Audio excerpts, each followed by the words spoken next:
जय सीताराम हनुमान जी। कैसे हो आप सब? उम्मीद है आप सब अच्छे होंगे। दोस्तों, इस चैनल को बनाने का जो मेरा उद्देश्य है वो हनुमान जी के मंत्रों से आपको परिचित कराना है ताकि आपकी समस्याओं का समाधान हो सके। जैसे कि आप जानते हो आज करवा चौथ है, तो मैं आज करवा चौथ की कथा के सामने आपके सामने उपस्थित हुई हूँ। और साथ ही आगे जैसे जैसे त्यौहार आएंगे उनकी कथाओं से भी आपको परिचित कराएंगे और त्योहारों के बारे में भी बताएंगे।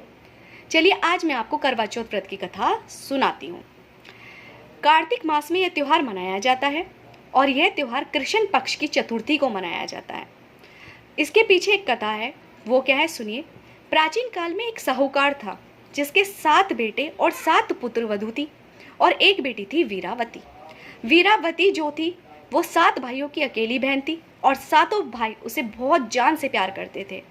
वीरावती का ब्याह कर दिया जाता है, लेकिन ब्याह के बाद जब वीरावती पहली करवा चौथ मनाने घर पर आती है तो भूख और प्यास से व्याकुल हो उठती है और भूख और प्यास से व्याकुल होने के कारण बहुत कमजोर दिखती है।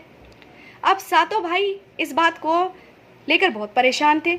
अब 7 भाई शाम को खाना खाने बैठे तो उन्होंने कहा कि वीरावती आओ हमारे साथ खाना खा लो। वीरावती कहने लगी भैया आज तो करवा चौथ का व्रत है, मैं तो बिना चांद को अर्घ्य दे के नहीं खाऊंगी। अब 7 भाई सोचने लगे अरे यार हमारी बहन आज भूखी रहेगी और हम खाना खा रहे हैं। अब इतनी देर में वीरावती मूर्छित होकर धरती पर गिर भी पड़ी चक्कर खा के।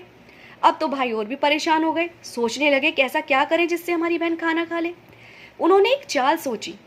क्या करा, पेड़ पर चढ़ गए और आग जलाकर दिखा दी।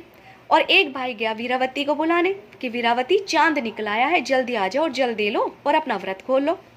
इधर भाभीियों ने वीरावती के लिए समझाया भी कि आपके भाई आपके साथ चालबाजी कर रहे हैं, अभी कोई चांद नहीं निकला है, वो तुम्हें भूख से प्यास से व्याकुल नहीं देख सकते, इसलिए वो आपके साथ चाल चल रहे हैं। लेकिन वीरावती भूख और प्यास से इतनी व्याकुल थी कि उसकी बुद्धि ने काम नहीं किया। उसने जाकर उस नकली चांद को अर्घ्य देकर व्रत खोलने बैठ गई। जब उसने पहला कोर खाया तो उसमें निकला बाल।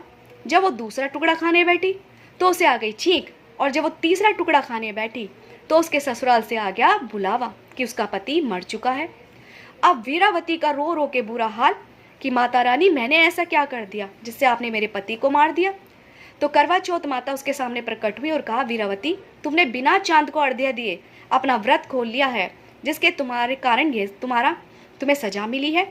अब वीरावती के पति का संस्कार होने लगा तो वीरावती कहने लगी मैं अपने पति को नहीं जाने दूंगी, अगर मेरे पति को यहाँ से ले जाओगे तो मैं इनके साथ सती हो जाऊंगी, लेकिन इन्हें यहाँ से नहीं जाने दूंगी। अब भाई कैसे मान लेते कि उनकी बहन सती हो जाए, क्योंकि वो तो 7 भाइयों की एक लाडली बहन थी। तो भाइयों ने कहा ठीक है नहीं ले जाते हैं। अब वीरावती रोज अपने पति को नहवाती धुलाती, सफाई रखती, मिट्टी का लेप लगाती ताकि उसके पति की जो शरीर है वो गले सड़े ना। उसने करवा चौथ माता से प्रार्थना की और करवा चौथ माता उसके सामने प्रकट हुई।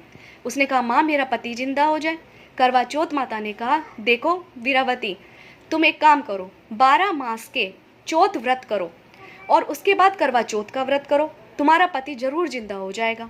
माँ के कहे अनुसार वीरावती 12 माह अर्थात 12 महीने में जितनी भी चौथ पड़ती उनके व्रत रखती और चौथ माता से अपने पति की जिंदा होने की प्रार्थना करती। तो चौथ माता कहती वीरावती जब बड़ी माँ करवा चौथ आएंगी तो तुम्हारा पति जिंदा हो जाएगा। अब आई करवा चौथ माता। वीरावती ने करवा चौथ माता का व्रत रखा और करवा चौथ माता से अपने पति की लंबी उम्र की प्रार्थना की तो करवा चौथ माता ने उसके पति को जिंदा कर दिया। इस प्रकार यह कथा प्रचलित हुई और सभी सुहागन स्त्रियां अपने पति की लंबी आयु के लिए करवा चौथ का व्रत करती हैं। और जो भी पत्नी विश्वास के साथ धर्म के साथ अपने करवा चौथ माता का व्रत करती हैं, करवा चौथ माता उसके सुहाग की लंबी उम्र करती हैं, दीर्घायु करती हैं। बोलो सीताराम हनुमान जी की जय, बोलो करवा चौथ माता की जय। अगर कथा अच्छी लगी हो, वीडियो अच्छी लगी हो तो प्लीज़ लाइक और सब्सक्राइब कर दीजिएगा। धन्यवाद।